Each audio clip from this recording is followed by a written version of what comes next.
Wonderful. All right. Thank you all so much today for coming to our session on creating a proficiency-driven classroom for world language teachers. If you are not a world language teacher, welcome anyways. There are many of these concepts that really pertain to whatever content area you may teach. And I've had many math teachers and social studies teachers that have come to these sessions as well, but we will be definitely geared more towards a world language classroom. So with that, I'm going to go ahead and we're going to start with some introductions. And while I'm doing that, I'm going to paste this into the chat here and have you look up for me what Indigenous lands you happen to be living on or teaching on. So I'm going to introduce myself. So my name is Linda Burrows. I am the Director of K-12 Social Studies and World and Native Languages here at the Department of Education. This is my third year in the department, and prior to being in the department, I've taught for over 20 years in public schools. I'm going to let our new specialist, Hannah, introduce herself, and then I will do a land acknowledgement.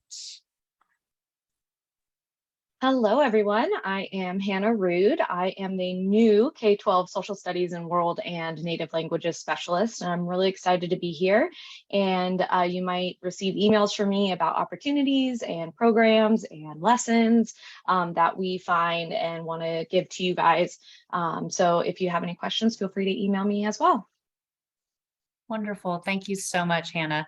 So take a moment, and if you can, check on that link. It's actually fantastic, from the Canadian government that does it, that really shows all of the Indigenous lands and languages, which I find to be really key when we're making some of those cultural comparisons in our world language class, to kind of bring in those Indigenous voices and some of those marginalized voices that we want to make sure that we are giving representation to and voice to. So if you can, in the chat, share the subject that you teach. Do you teach German? Do you teach French? And then your name, first and last name, as you have it registered, so that way I can double check that for attendance. So thank you, Thelma, for making me aware of that. And also the subject that you teach and the name that you teach, grade also included would be fantastic. And while you are doing that, I'm going to go ahead with our land acknowledgement. So ADE would like to acknowledge that the Arizona Department of Education is located on the ancestral homelands of the Akimel Otham and Peeposh peoples. We recognize that the Akimel Otham and Peeposh peoples as the past, present, and future caretakers of this land, and we do acknowledge that without their knowledge and contributions, we would not be able to survive on these lands as guests today. We would also like to acknowledge that the Phoenix metropolitan area is home to one of the largest urban Native populations in the United States. So I do this for a couple of different reasons. I know it doesn't really, go very far to increase that viability and that recognition, but it is a start. It is also something to recognize that Indigenous peoples today very much are a part of us living and coinciding here in Arizona. In fact, many of our canals throughout the state of Arizona were actually originally built upon Indigenous canals of the Hohokam and then subsequently the Otham peoples. And also too, just the fact that, we do have one of the largest urban Native populations in the state. And so you may not even recognize the fact that you have some Indigenous students in your classes that you are teaching, and they may come to you with some Indigenous languages that you may not be aware of. So a couple of reasons why we take the time to go through that. So it's fantastic. While you guys are also doing that too, I also want you to know that everyone will receive a copy of this presentation with the hyperlinks in definitely at least a week, if not sooner. I will be heading out of town here, so it probably will be after the holiday, but you will get this. And so just be patient. When you receive an email from me, that's when you know your attendance is marked. It also means that you can go in and print off your certificates, and that's when you will be getting a copy of this presentation. So I'm just going to kind of scroll through the chat here and see where everyone's from. So, oh, wonderful. Someone had a pen pal from the White River Indian Reservation, which is a beautiful area up there. We've got some Spanish teachers, math specialists, Mandarin, immersion, wonderful Mandarin, Spanish teachers from high school, coordinators, curriculum, multilingual learners. Yes, so a lot of what we do applies to, English language learners. And that's part of Hannah and I being world and native languages, is that's part of who we are helping to support. So thank you all for coming today. Wonderful. First grade from Nogales. Thank you for coming. Payson, great. We have got people from all over the state. This is wonderful. So thank you all so much for coming today. So with that, as we move on, we have a few community agreements, and I like to just take a moment to go over these because throughout the session, I will be asking you to engage with each other. We'll mostly be using chat and Jamboard as our medium for communication today. But first, just the idea that we are all here to learn. And with this agreement comes the understanding that we're all at maybe different points in our learning journey with regards to proficiency and setting up our classrooms based upon proficiency. Some of you may have extensive knowledge with this, and then some of you, this may be the first time that you're really addressing this and looking at your classroom through a proficiency type of lens. I also wanted to honor and respect that everybody's experiences is a valuable knowledge. We've designed this session to make a space for you to be able to share that unique knowledge and experience as we go through our ideas today.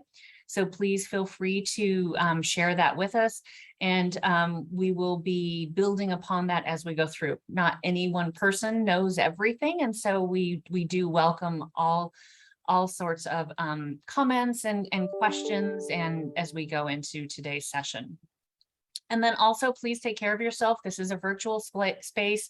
We're all adults. If you need to use the restroom, if you need to get yourself a drink, please feel free to go and take care of any needs that come up that you need to.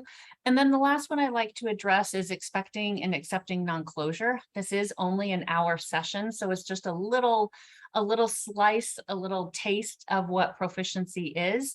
And Hannah and I are both here to help and assist you. So please feel free to reach out if you have any questions, concerns, you need help addressing anything, whatever it may be. Please take that time to reach out to us, because with an hour, we'll be crammed to get through everything that we have planned for today. So moving forward, our agenda, we're going to examine what is proficiency and what it looks like. And obviously we will be doing that with a world language lens. But if you teach social studies, if you teach math, be kind of thinking in that mindset, right, of what that may look at. We'll look just very quickly at what understanding basic backwards design, because we do have a whole separate session on backwards design that we would love to invite you to, that you can come to later. And then examining I can statements and applying these proficiency standards to units. So we're going to ask you to kind of collaborate and move on in that. So with that, I've been yammering on for a little bit now. So I want to really look at what is proficiency. So in the chat, just take a few minutes to define what does proficiency mean to you? What does it mean to you think your students? What does it mean in your classrooms?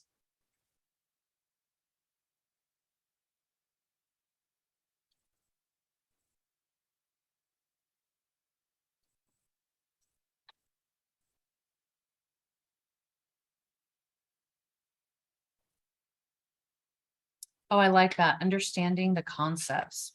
That's a good one.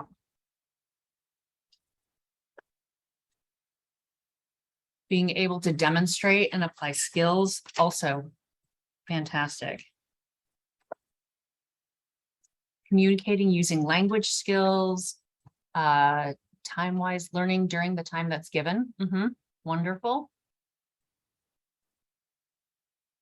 Using formatives. Yes, we definitely want to do that, right? To know where our kids are, understanding content, applying that knowledge, helping our students apply what is learned. Absolutely. Oh, I like that. Adequate application of our learned concepts, right? We want to make this relevant for our students. Yes, very much, Alvin. Fantastic, right? Building upon those previous concepts, which I know we have a couple of math teachers in there. So this is a perfect concept, that applies to learning math. Wonderful. Perform and define at proficiency levels. Yes. Evidence that student has driven and met that. Perfect. Wonderful. Oh, these are all fantastic ideas. So when we think of proficiency, I really like to think of it as a pathway, right? As a road that we take with our students. It also helps to think of the different ways in which we engage with our students in that manner. So with regards to language learning, and this can apply honestly to math and social studies too, it's just wherever your starting point is. I think of it as, like we call it in language learning, novice low. And so this would be like a, infant that is just learning to crawl in a world language sense, right? This is basic introduction to themselves as far as vocabulary goes.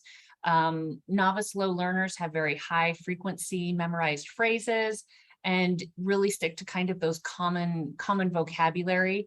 In other content areas, this would be, those kind of basic skills that we would have novice learners that would be doing. Then from a novice low, we kind of progress to a novice mid learner. Novice mid learner is someone that in a language setting is asking simple sentences, can speak simple sentences. They can ask and answer basic kind of questions, short descriptions, and memorized structures. You see a really huge expanse in vocabulary from novice low to novice mid learners. Novice mid learners very much still need a lot of visual support and pictures to kind of go along with their language learning. A novice high learner, this to me is, a small child learning how to ride a tricycle, right? On our pathway. So they form more elaborate sentences. They can answer and ask questions with details. You have series of sentences that these learners can speak and write and listen to with understanding. They do develop vocabulary along multiple topics, but you still see a lot of those kind of structural and grammatical errors in novice high learner. Then we move on to more of our intermediate learners, and we start with intermediate low. So this is going from a tricycle to riding a bicycle with training wheels on it. So intermediate low learners know enough just to kind of get by. They can create communication with personal messages, but they still have some of those frequent grammar errors. The message, though, is more important than the form, right? Are they able to convey what they mean and that message that they want to get across, as opposed to it being perfectly grammatically correct as far as different tenses or that message. The vocabulary does start to slow in an intermediate learner, and they can string together multiple sentences. So now we get to intermediate mid learners. So these are our students that can, very easily ride bicycles without training wheels. They can practice easily with native speakers. They can communicate personal messages with actually very few grammar errors. The message is comprehensible, right? Native speakers can understand it without a lot of help. They can create and respond to questions, and they can actually start to organize some of their sentence structures as far as like paragraphs having a beginning, a middle, and an end to what they're saying, as well as to what they are writing. Then moving along our path, we have intermediate high, which for me as a parent, right, was one of the scariest things when I had my kids get in the car for the first time. So intermediate high learners can communicate on a wide variety of topics. They can use past, present, and future tenses with errors, though. They have organized and in-depth paragraph length answers. They struggle, but they can survive in more unexpected settings. And they can also narrate stories with past descriptions. Then moving on to our last one, that last proficiency level that we'll focus on, that we see really in a K-12 setting, is an advanced low. So an advanced low learner communicates on a wide variety of topics, including more professional topics. They can use past, present, and future tenses with very few errors. They are organized and, can do paragraph lengths. They can handle situations with complications. So if something comes up and arises, they can take care of that problem. They can also narrate a story in the past that can be easily understood by those that are unaccustomed to speaking with language learners. So more native speakers, they can get by easily. So here's what I would like for you to do. I do have a Jamboard for you. And I'm going to click on this link and I will put this into the chat. And so, when you get into Jamboard, if you haven't used this before, let me kind of make this bigger for all of us here.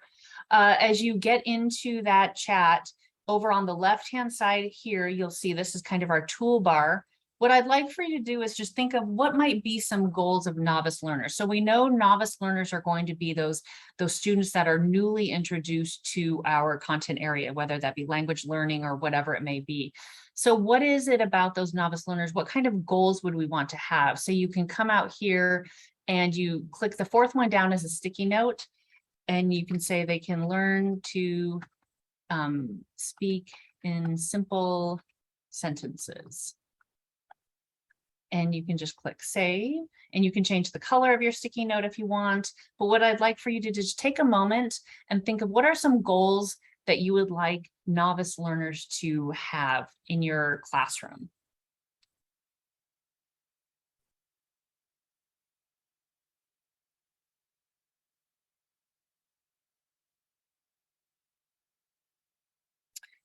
And if you struggle getting into the Jamboard, feel free to type your answers into the chat as well.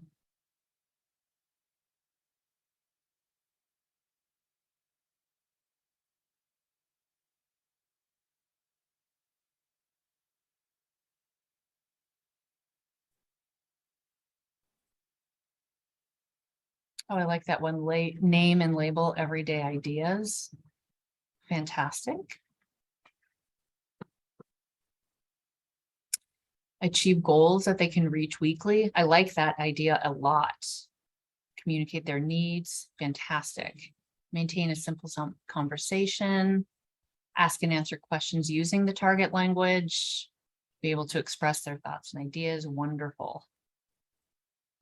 I'll wait just a little bit more to see if we've got some more answers. Oh, advocate for themselves. That is fantastic. I think that is crucial for novice learners. Simple conversations in daily life. Wonderful. And obviously, depending upon the age level, right? And that's one thing with World Language Standards specifically, is that you may have a second grader at the same proficiency level as a sophomore in high school. And so the conversations on a daily level may be very different. And so you do want to kind of keep those in mind as far as what is really age appropriate as you go through with your learners. Oh, good. Sharing their basic feelings and needs. I think that's fantastic, especially as we really want to address those kind of social emotional issues, as well as, again, creating those relationships that need to be kind of rebuilt with our students as we, recover from the pandemic. Speaking in complete sentences, even if it's short, that's fantastic. I think there's some more here. Oh, recognize the importance of learning a new language. I think that's great. And that goes a long way with our cultural comparisons too, right? Let's see. Oh, be able to read sight words. That is fantastic. Wonderful. What I will do too, when I send out this email, it'll probably be next Tuesday with the presentation. I will save this Jamboard as a PDF. So that way you can see it. And also I will save the chat. So that way you have access to those. So you have those references and thoughts of what we are creating with our community today. So fantastic. These are all great ideas. I'm going to switch back to the presentation now. Hopefully you guys can still see it. So we're going to delve into these a little bit more in depth. So when we think of novice low learners, right, our basic word count, the things that we went over, we really want to set these goals. And whoever said that earlier on the Jamboard, thank you, because that's exactly what we want to think of. We really want to engage our students in their learning when we create a proficiency-driven classroom. Right? We want them to know where they're at and where they're going. And so the goals become really important to our students. And honestly, it does help them get more engaged and more present in their learning. So novice low, we want to increase word count, getting them excited. I love that someone put that on our Jamboard as well, and lots of visual support. And then as we move into novice mid learners, Some new goals might be describing themselves, focusing on chunks of language that can be ordered, useful and helpful questions and answers. And we've all been there where we've, had to learn things in a language where we're never going to say this in this manner. And so, keeping that idea of making it useful and relevant for them in their language learning is also really, really important.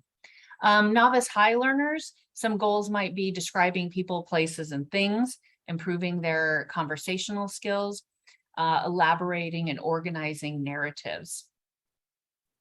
Then as we go through intermediate learners, these are what our description of what an intermediate low learner is. Some goals, I know we focus more on the novice level, but some goals might be describing events, intentionally recycling of vocabulary and structure. So just because you went over family, or you went over food items, or you went over, how to use public transportation, maybe in a novice class, that doesn't mean you can't reuse that same subject matter and unit themes as you go through. You just want to make it a little bit more in depth and increase that language learning that way.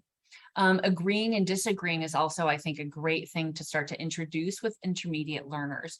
That way they're, again, getting that kind of engagement, getting that buy-in into whatever subject matter it may be, but it also is helping to increase their vocabulary, which we know drops off a little bit at this level. So intermediate mid learners, you can have definitely a goal of describing the three tenses, right, of past, present, and future, building endurance with authentic resources. So you want to introduce more and more of those as your students get better and better at their language learning. And again, using that language in real ways for your students. Intermediate high learners, some goals that we can look at would be things like using the language to create products for real audiences. So this is where we can have our students actually create information boards or public service announcements, flyers for the community. Maybe you live in a large community that speaks a language. Maybe you teach Spanish, and maybe you have a really large Afghan population in your community, right? So take some ways to reach out to the community and create some of those combinations and comparisons that way. Great goals also, role playing with twists, storytelling, getting into more of those deep cultural and social issues. And then advanced learners, as we look at them, these are going to be more your high school students. Definitely, if a student has gone through a dual language immersion program and continued that learning into middle and high school, definitely advanced low learners you'll see in K-12 setting. And so some goals that would be along those lines are continuing that right as they graduate from high school in their careers or in college. So we definitely want to, as we look at, we talked goals a little bit before, but goals really are kind of that key to setting a proficiency-driven classroom. And so it's really looking at how do you have your classroom set up and where are your students along this pathway of proficiency, and aligning those goals to their present level, and then knowing what's ahead. It should never be something where our students don't know where we're going, that, Wizard of Oz, man behind the curtain, some, super secret thing that the students don't know about. It should be really out there and open. And when, if you have the opportunity to come to our backward design, we'll get into rubrics and rubric making and really look at that in depth as far as where is your student at that proficiency level, and then where do they need to go, and looking at the rubric so it's not something that's secret and the kids are very aware of it. We want to take our kids from that novice level of having things be memorized, formulaic, and just repeated, to being more creative, maybe a little chaotic, and remixing some of their old stuff with new stuff. And then lastly, moving them on that idea of original, organized, and repurposed lessons. So as you keep this in mind, as we look at, proficiency and thinking where your students are, because we've all started school, and where you want them to be at the quarter or maybe the semester by the end of the year, and then kind of going backwards with that, which we'll touch a little bit upon backwards design today, but we hit it really hard in our next other session. So once you have your goals and you kind of know where your students are and where you're taking them, the next thing you want to do is really develop unit themes. And so we want to use unit themes for determining like appropriate content, vocabulary, structures that fit with our theme or topic that we choose. Themes can facilitate topics that are closely related to the different subjects that are aligned along with essential questions that really require our students not only to gain that content knowledge, but also challenge them to increase their critical thinking skills, right? The whole thing is that we're on this path. So you start where you're at. And so as you develop your unit themes, you want to have them here, but then push them just a little bit further, challenge them with some items that maybe they don't know. So topics also can be adjusted for every proficiency level. So for example, if you take food, right, at a novice level learning, you want to maybe ask for something in a market or ordering in a restaurant. And then at an intermediate level, you want to maybe ask about prices of different foods in the market or making comparisons to different food items in a market. And then lastly, moving that same food unit in advanced level, like maybe they're determining what foods are healthy or where did their foods come from with regards to relating to issues of like global trade or carbon footprints, right? Or get together with your different teachers that are teaching science or social studies to find out what are their topic areas that they're doing. Like my last year I was teaching, we combined honestly a Spanish class with economics to talk about the collapse of the Venezuelan economy and what that meant. And then they were getting reinforced in their economics class when they're talking about the different kinds of measurements of the economy. And we were using Venezuela as an example, and then they were discussing it in their Spanish class. So take those opportunities to kind of get in touch with some of your other content area teachers to see what they're doing and how you can kind of supplement their teaching, again, making it relevant for your kids, but also doing that.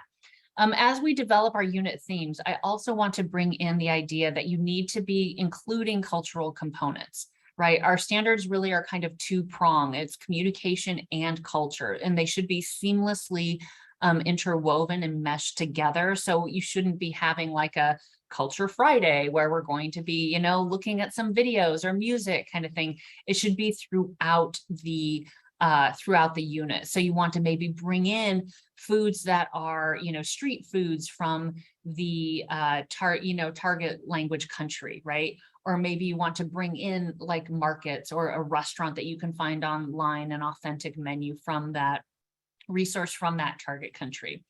And so definitely also making those comparisons, right? Again, making it relevant to our kids. So maybe you bring in a restaurant menu from Colombia and you're discussing what's going on at that menu, but then they're going to talk about, well, what does a menu at a restaurant, your favorite restaurant, look like here in Arizona? So you make those kinds of comparisons of what it may be. Are there more pictures? And why is that? So for example, when I was in China, right, every menu, every place I went had pictures on it. And so that idea is very different maybe from a menu here in the United States. And so why is that? Well, you've got so many people traveling to China, you've got all these different languages within China. So keep those in mind, making those kinds of cultural comparisons as well. So here, because again, I want to get kind of your brain thinking and flowing here, I want to again go back out to the Jamboard. And so I will put this back into the chat in case you happen to have closed it down. But if you look here on the Jamboard, up at the top, there's this rectangle of your Jamboard. And if you click over, this is what I'd like for you to do is come up with some different themes. So on the previous slide here, and I'll give you a minute to get back in there. So on the previous slide, we talked about possible themes, right? Personal and public identities, family and communities, beauty and aesthetics, global issues and challenges, interdisciplinary and STEM ideas, contemporary life, communications, media, career connections. So lots of different opportunities that you could do in your different units. But I just wanted to see what are some units that you all might think of as we go through here. So what are some different units that you think are good for students to take, that you could direct your language learning around? I will give you one that's one of my favorites. Oops.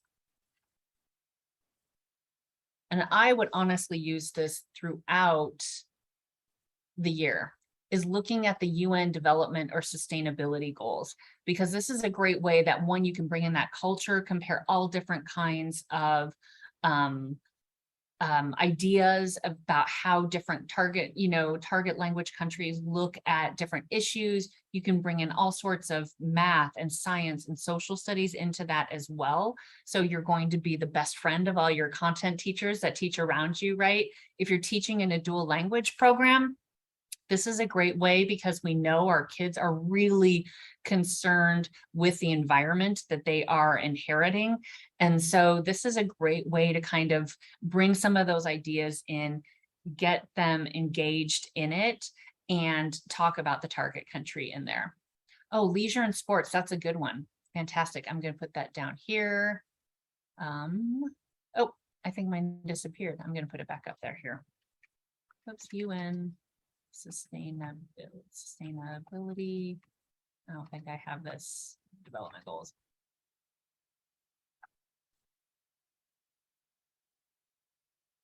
There we go.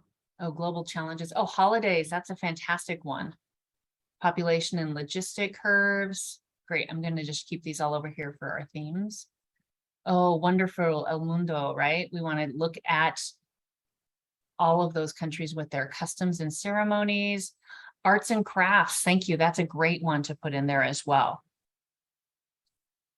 Food, healthy eating, plates in other countries. Yeah, looking at portions, right? Wouldn't that be interesting to have your kids look at portion sizes between the United States and target level countries, and then look at the rates of obesity between the United States and other countries? And why is that? When you have a cup of yogurt this big in, say, France, and the yogurt's this big in the United States, like how many ounces is that? And you can bring in all different kinds of neat things. Good, mi familia y yo. These are wonderful ideas. Travel and food, I think that's another great one. Oh, friendship and love. What a fantastic unit theme. I really like that one. That's one I hadn't thought of. That's a really good one. So as you're doing this, and obviously you will be wanting to tie this to your district's scope and sequence. So we all, have them.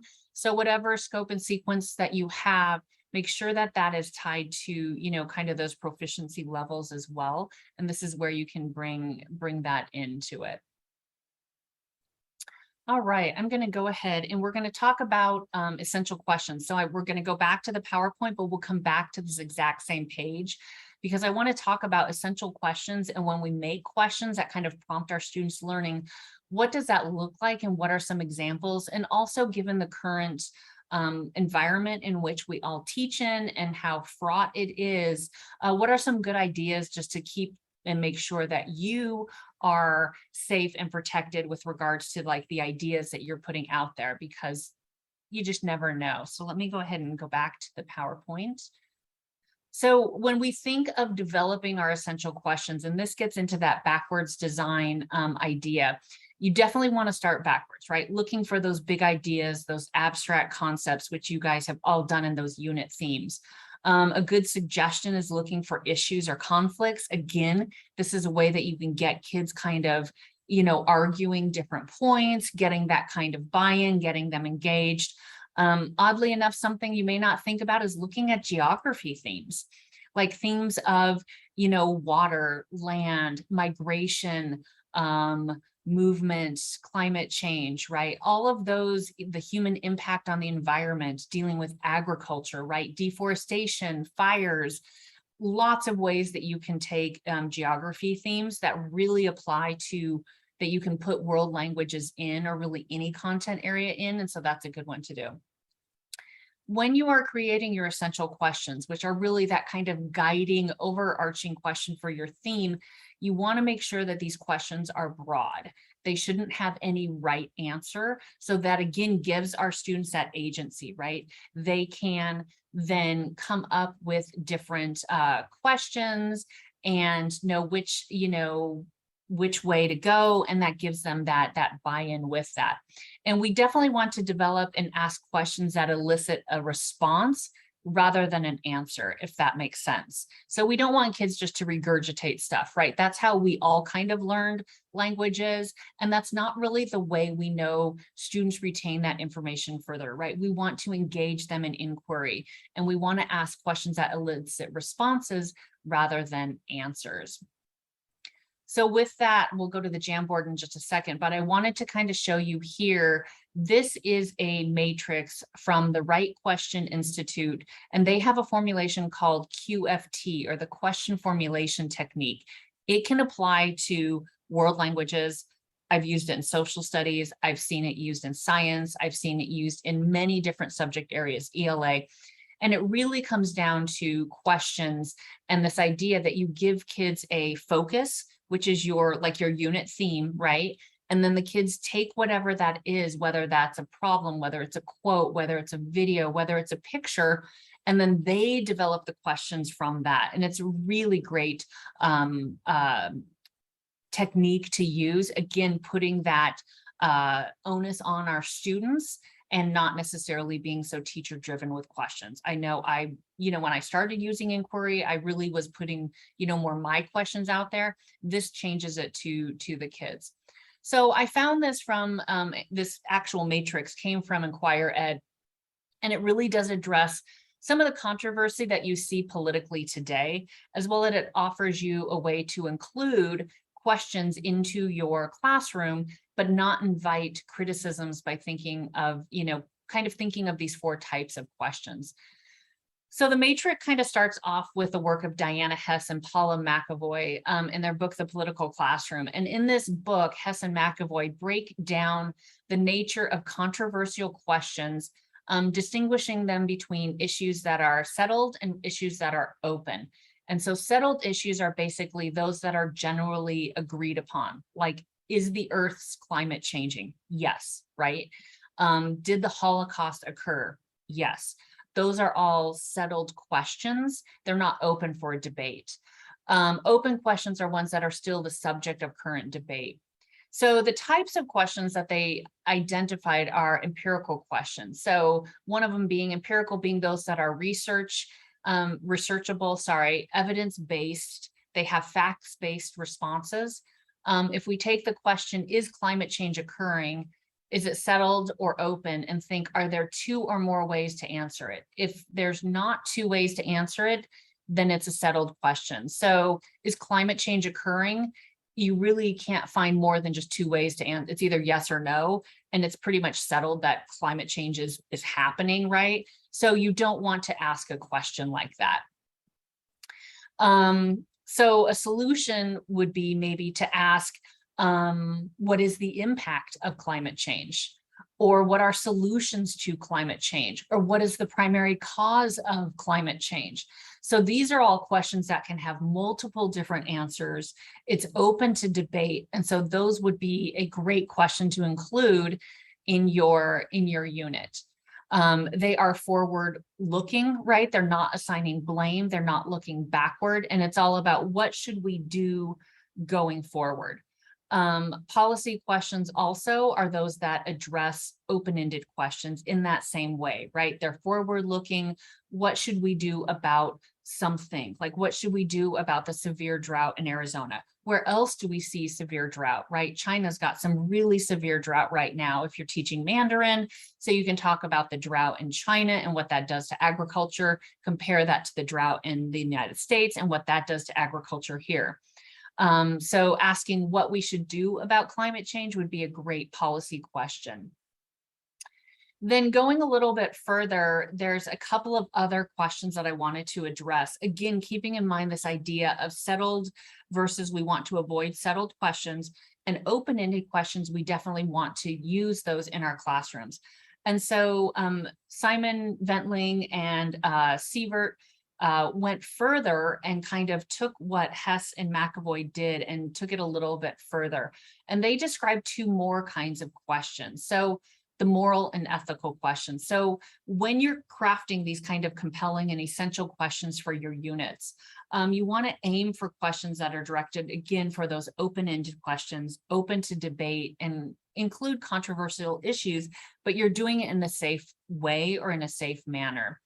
So according to Sievert, moral questions are more backward looking, right? And it puts students in an unfair position of judging past choices from today's perspective or today's lens.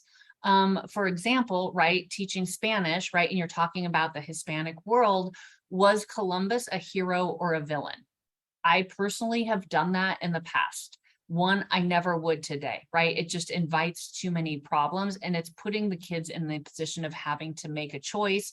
And also they're having to look at something that happened 500 years ago with today's lens. So I definitely would not do that, right? So avoid those kinds of moral questions. Was this right or was this wrong? Avoid those, again, because they're more like settled issues, right?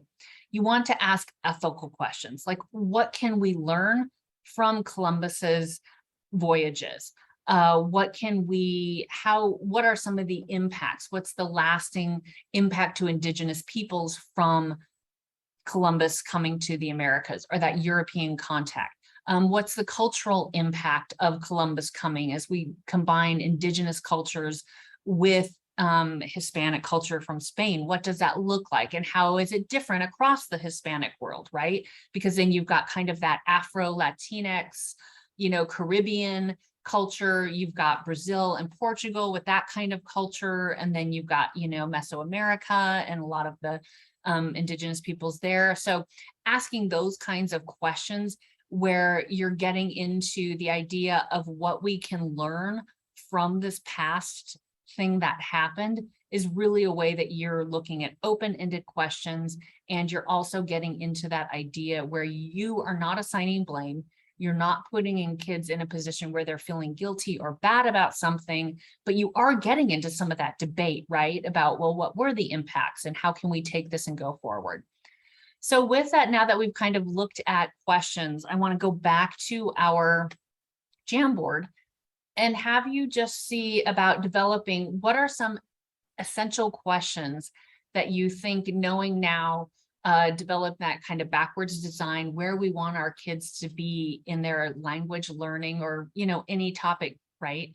What might be some essential questions that you could come up with? So take a minute and now type these and we'll put them, and you can use like sports and leisure, right? What kind of essential question might you come up with that would elicit that kind of open debate for students?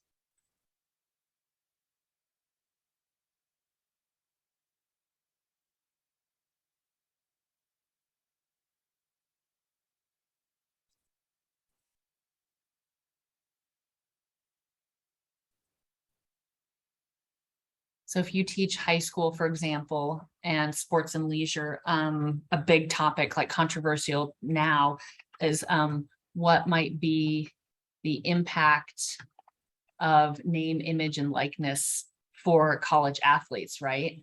So talking about the financial aspect of what happens to it.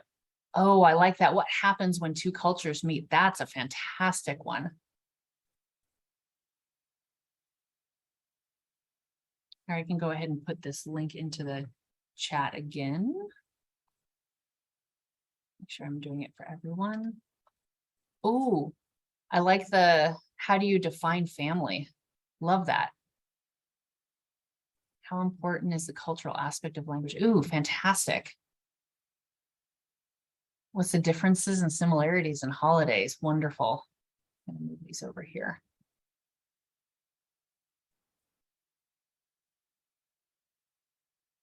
These are great. Again, keeping in mind, right, as we develop these questions for our units, we want to keep them open, broad, and having multiple answers, right?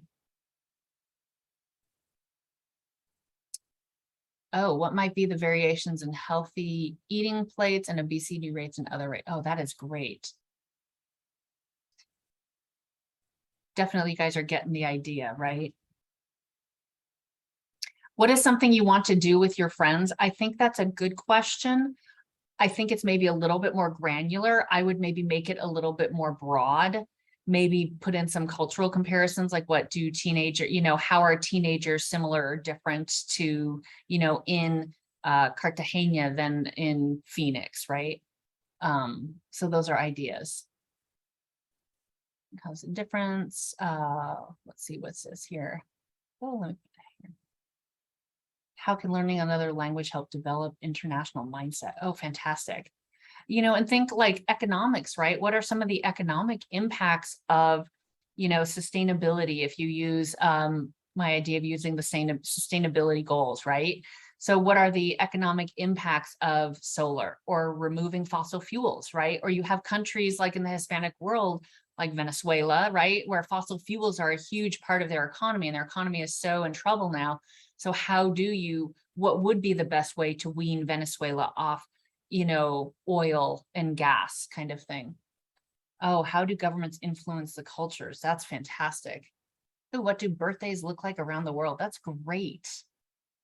Especially for like novice low learners and stuff. What a great conversation to have them discuss that and look at the target language countries and also to bring in other countries too. And that's kind of one reason why I wanted to do the land acknowledgement, right? We've got 22 separate indigenous nations here, within the state of Arizona. So you have this really unique opportunity to not only talk about your target language and English, but you can also bring in some of those indigenous aspects as well, which I think is fantastic. Oh, what a great question. How much has Spanish language influenced our country? I think that's fantastic. I also like the idea too, like as your kids come to like fall break or winter breaks, right? And they maybe go places, give them some tasks to do looking at things. Cause you can see like that Spanish language, you go down to Tucson, for example, and Tucson has such a much different feel of that Hispanic and Spanish culture and heritage influencing the city of Tucson than say it does Phoenix. And is different from Flagstaff. Well, why is that? Good. Should college athletes get paid? These are all fantastic questions. Wonderful. I love them. All right. We have got already 15 minutes. So I'm going to go back. I will save these. It's just time always flies. So I'm going to just kind of hit upon backwards design really quick. And again, just a shameless plug. We do have another webinar in a couple of weeks on backwards design fully, and it will be an hour and a half, and I'm gonna have Hannah get that link to do that, and as well as our community of practice too that we're starting. So backwards design, just real quick, and again, this is just a little snack, and so I'm sorry I'm going to blow through this super fast, but please, if you want to know more, please come to our backwards design unit on that. So backwards design is not necessarily an approach to teaching. It's not a method to teaching. It's basically just a planning framework. How do you go about planning? And I will say, once I started doing backwards design years ago, it fundamentally changed the way I taught. It also, for whatever reason, oddly enough, alleviated that pressure that it's like, oh my God, I have all this stuff to do and I'm not going to get through it and I'm taking too much time. But when I took the time to really sit down and do that backwards design, leaving in some floats here and there, it's amazing how much that pressure to get everything done that we all know we're way overbooked, getting that done is it goes away, honestly. And it does become that goal focus where the end goal is not just yours, but it's also your students too. So this I stole from the Ohio Department of Education with their permission, which is fantastic. So again, like as teachers, right, we don't reinvent the wheel, use what you've got. And if you teach world languages, the Ohio Department of Ed has got a lot of resources out there too. I would say Ohio and Georgia are probably the two that have the most on the forefront of world languages. But when we think of backwards design, this graphic that they have really says it all. So you start with, there are 3 steps to it. Identifying the learning outcomes, right? Where do we want our kids to be? Determining acceptable, evidence. And so this is what kind of formative and summative assessments are we going to do? And lastly, planning our learning experiences. And this is where we get into our actual, lesson planning day by day. What are we going to do kind of thing? So again, like I said, there are 3 steps to backwards design. And it's just, again, it's this idea of the end goal is where you want to keep that eye on the prize sort of thing. So the components to consider as you're doing this, like your different, the standards, obviously, you want to start with, then you look at the different proficiency levels of your students, then come up with our unit themes like we did earlier, come up with those essential questions, and then the relevant can-do statements. Then once you've done that, then you move into looking at determining acceptable evidence, which is how are our students going to demonstrate that they've achieved that level of learning? And then look for different summative types of assessments, which for world language teachers, we really recommend doing an IPA or an integrated performance assessment. Again, we'll go into that more in our next class. And in fact, we are developing one just on another class on just doing IPAs. And then lastly, we plan our learning experiences. And so these are our instructional activities that, again, keeping it relevant, using authentic resources, allowing you to focus not just only on the language, but also on the culture. So starting again, you start with our standards. So here I've got our interpersonal communication for a novice learner. These are our standards. So a novice learner will communicate on some very familiar topics using single words, phrases that have been practiced and learned. Then a mid learner communicates on familiar topics, right, using a variety of words and phrases that have been practiced and learned. And then a novice high learner is communicating and exchanging information on familiar topics using those phrases, also carrying out short social interactions. So in this case, right, we want to see this progression when we're starting our backwards design. So if you're starting with a very novice low, these are the first time your kids have been in the class, they've been introduced to this content of Spanish or if you teach math or whatever it is, they're starting at this thing here, right? And so we want them to get here by the end of the year. How are we going to do this? So it's that idea, this question of what does this look like in your classroom, right? And then how do your students know where they are? Again, it's not something secret. It should be very clear to your kids where we are, where they are, and where they're going. Thank you, Hannah, for putting all that stuff into the chat, which is fantastic.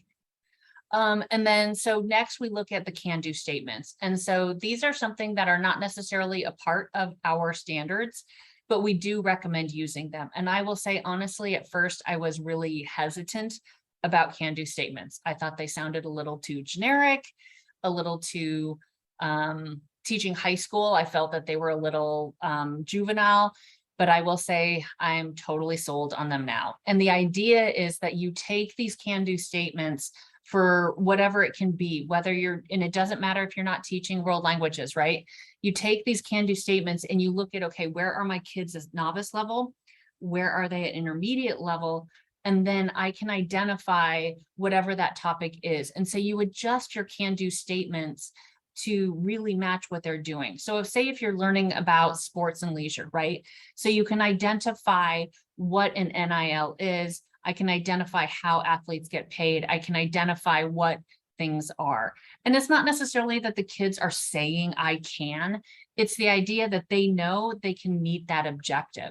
And then an intermediate one would be, okay, I can understand the complex, situations between sports or bringing in Title IX and everything that goes with it, right? And so you take these basic I can statements and you tweak them and rewrite them for your particular students, again, keeping in mind that as you go through this, right, you start off, and this is interpersonal low for intermediate learners, right, where you are at a low level, where you want your kids to go using that backwards design, right, and pushing them forward to the next level.